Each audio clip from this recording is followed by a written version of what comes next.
Hey guys, hope everybody's doing good out there today. Thanks for taking a few minutes out of your day watching the video, much appreciated. And today we're going to be talking about chatterbait blade colors, when you should use what are the determining factors into deciding what.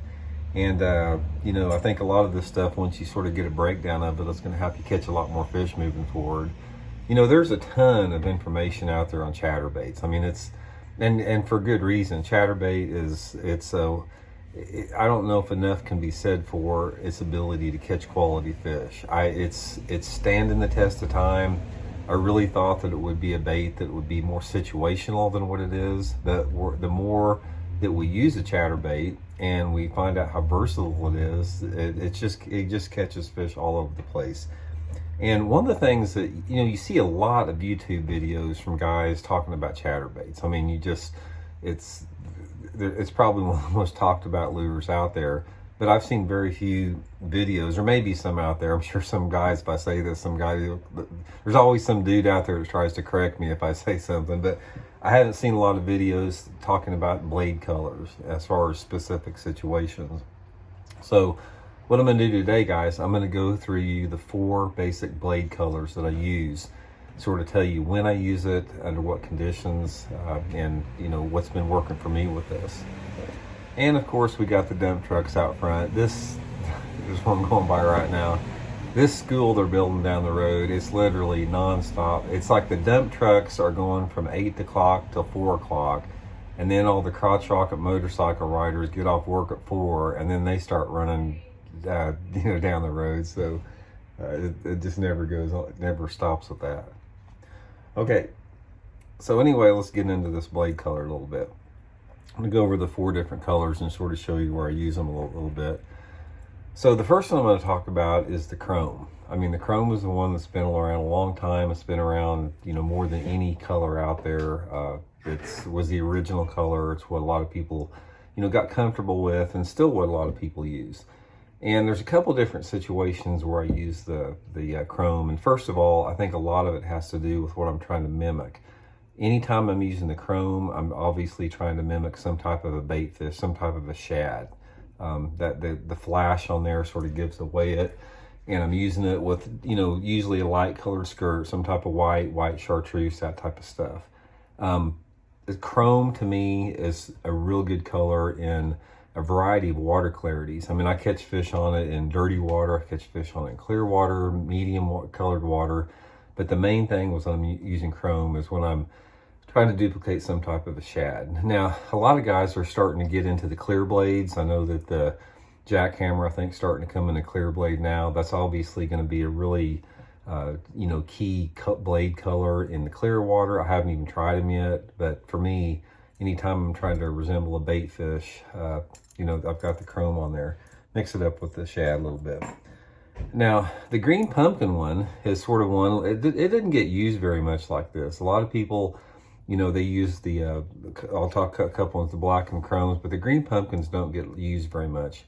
The green pumpkin, guys, is my choice when I'm basically trying to mimic some type of a perch.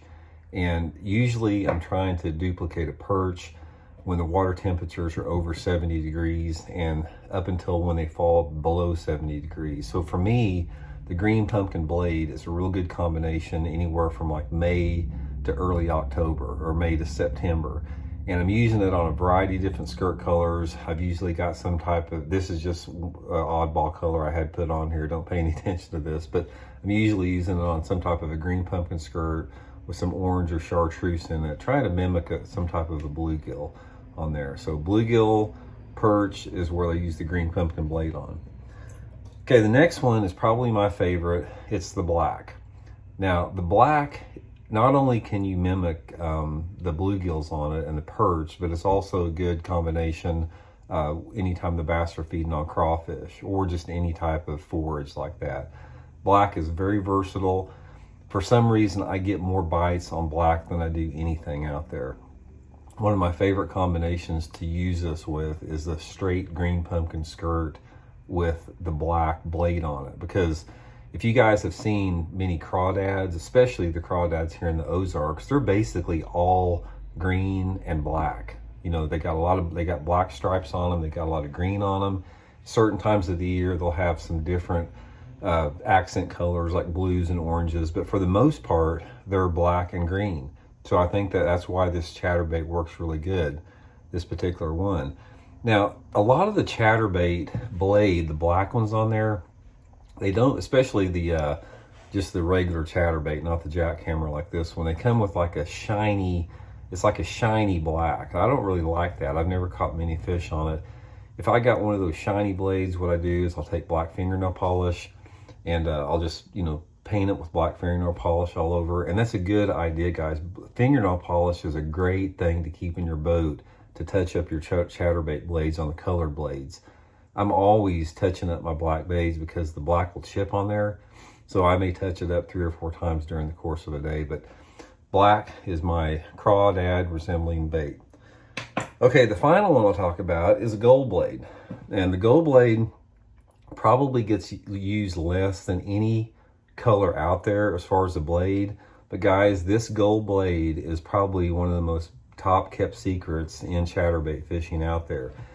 The gold blade works really, really good anytime you're fishing around vegetation.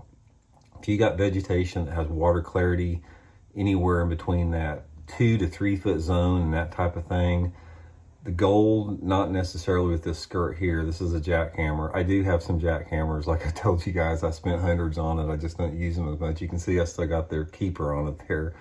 But the gold works really good in vegetation, hydrilla, milfoil, any of that type of stuff. If you're fishing any of the lakes down south, the TVA lakes, lakes like Lake Seminole, Florida lakes, all that type of stuff, gold will get more bites than about any other color out there, or it'll add more bites to you. And so try the gold. Not many people use the thing. You can't find them real easy. They're not everywhere to be found, but it's one of my top grass things. So anyway, just to reiterate, guys, silver blade when they're feeding on shad, all good all around color, light colored skirts on it. The green pumpkin blade when they're feeding on perch, normally some type of green pumpkin, brown, orange, chartreuse type, maybe some blue on it too, when I'm trying to resemble a bluegill. Black when the fish are feeding on crawfish and perch, also good all around color, a lot of different water clarities, and the gold around grass.